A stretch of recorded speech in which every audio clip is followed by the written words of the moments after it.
C'est de nouveau en Belgique qu'Avipassion est parti faire un nouveau reportage chez un éleveur flamand, Kevin Vreijs.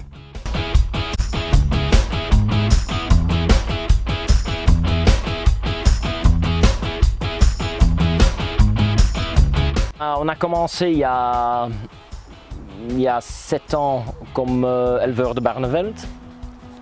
Et pour moi les poules c'était top, des belles poules. Je les faisais en variété argentée. Mais c'était les coqs en fait qui étaient le problème.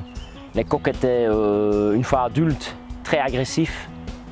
On était chercher en fait une variété, une race plus doux. Et j'avais un ami éleveur, Geert Geudens, qui élevait les brahmas. Et il me disait au plus grosse la poule, au plus grand le coq, au plus calme qu'ils sont. Et on a vite en fait tombé sous la race brahma. Et ma femme en avait déjà eu à l'avant. Et on a commencé en fait la brahma il y a 6 ans d'ici. Et on n'a plus changé.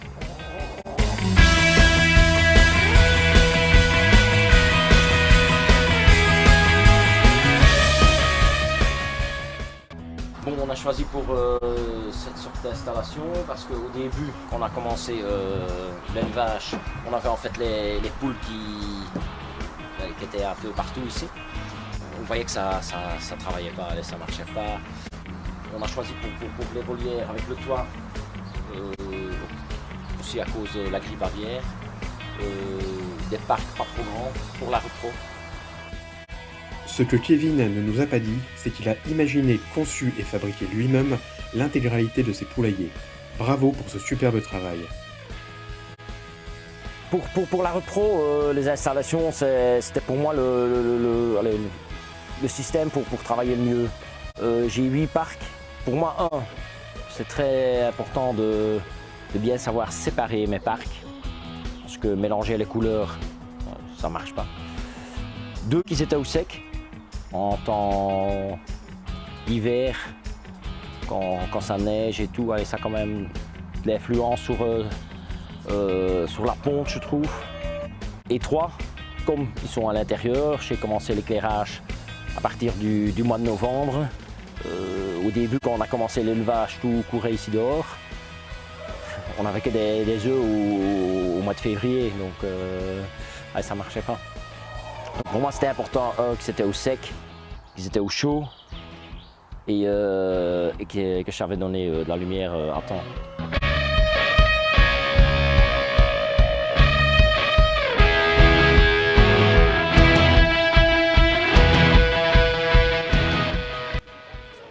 Au début, on avait de la simple terre. C'était tout le temps inondé. Une fois qu'il y avait une grosse pluie qui traversait, tout était mouillé, les poules étaient avec leurs pattes dans l'eau. Et depuis que j'ai mis ça, j'ai plus ce souci. Maintenant ici, avec le toit, ça reste tout le temps bien sec. Et je dois dire, ça a beaucoup d'influence sur le plumage des pattes. Je vois bien la différence entre mes sujets qui sont dehors sous un filet ou mes sujets sous le toit. On dit du sable de Rhin, donc de la rivière de Rhin. Pour moi, c'était, et sûrement chez les coqs à l'extérieur, ça draine bien. En hiver, s'il fait beaucoup trop froid, je les enferme.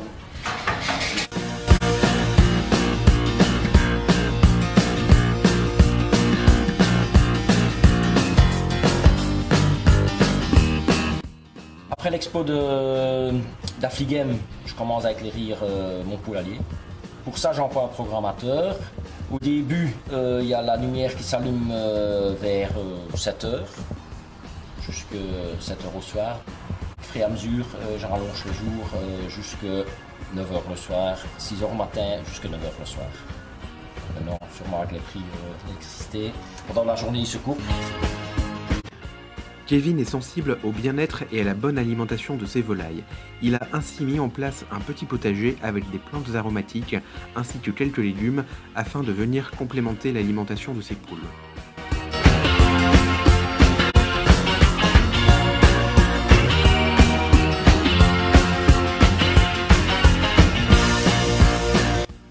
Pour moi, la Brahma, c'est parce que c'est une race supérieure au-dessus. Allez, pour moi, hein, en tant qu'éleveur Brahma, c'est une race supérieure sur toutes les races de volailles. Parce que c'est tellement impressionnant quand j'ai des gens ici qui viennent, qui ne connaissent pas ou rien des poules, et ils voient une poule ou un coq Brahma. Ils sont là avec la pouche pleine d'or. Je dois dire en fait l'inconvénient de la race, c'est que ça a beaucoup de temps, a besoin de beaucoup de temps pour pousser, donc pour être prêt pour les expos.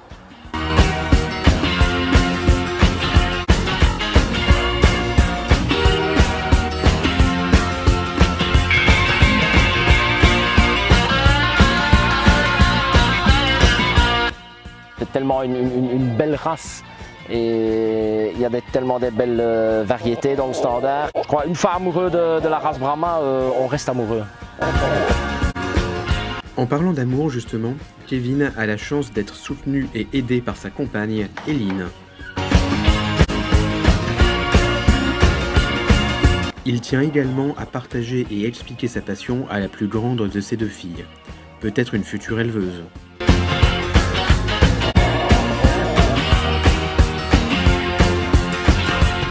Kevin, un homme atypique et dynamique qui partage de multiples passions, l'une d'entre elles étant la chanson qu'il pratique lors de divers concerts de manière énergique.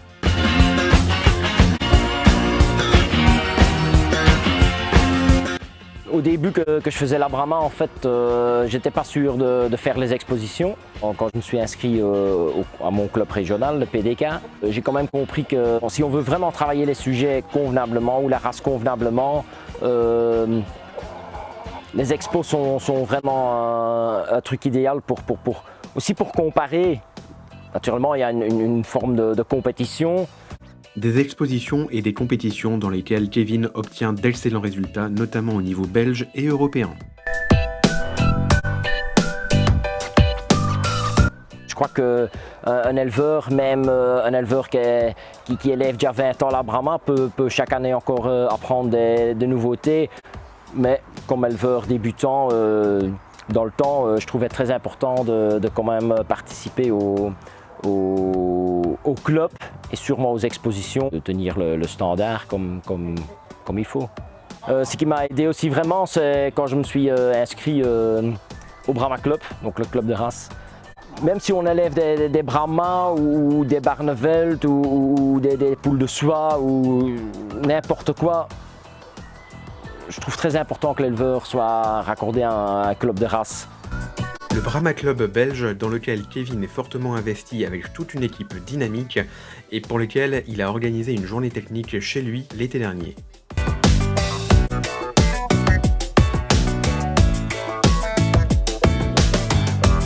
Un grand merci à Kevin pour son accueil et la visite de son élevage.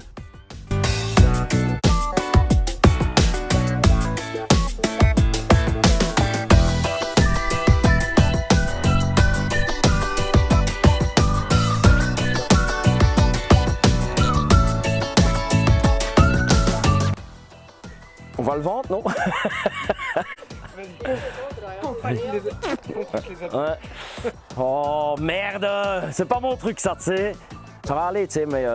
Détends-toi, zen, cool. Zen.